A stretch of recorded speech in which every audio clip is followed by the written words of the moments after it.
Welcome to the Tech Egg. Don't get scrambled. Enjoy the video. You'll start by verifying essentials you need to fix Google Play credit errors. Sign into the correct Google account and confirm the credit appears under Payments. Next, update the Play Store app and clear 100 MB plus of space so downloads and billing data can sync. Once done, set your device to network-provided date and time to avoid token mismatches. These steps fix most account or sync issues because Play's billing checks credentials, local storage, and timestamps before applying credit. Now you'll tackle billing-specific causes. Visit Payments, Google.com to review balances and any pending transactions. Pending items block credit use.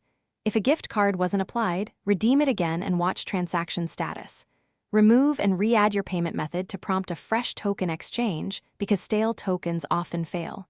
Clear Play Store cache and data, then force stop the app to remove corrupted local billing cache. After reopening, Google Play will rebuild billing info and usually allow credit to be spent. Finish by testing. Attempt a small purchase so you can see if the credit applies at checkout, choosing a $0.99 item is ideal. Reboot your device and switch networks, Wi-Fi or cellular, because captive portals or firewalls can block billing endpoints. If the credit still fails, collect order ID, screenshots of your balance and error messages, then contact Google support to escalate. They can inspect back-end redemption logs. Key troubleshooting tip.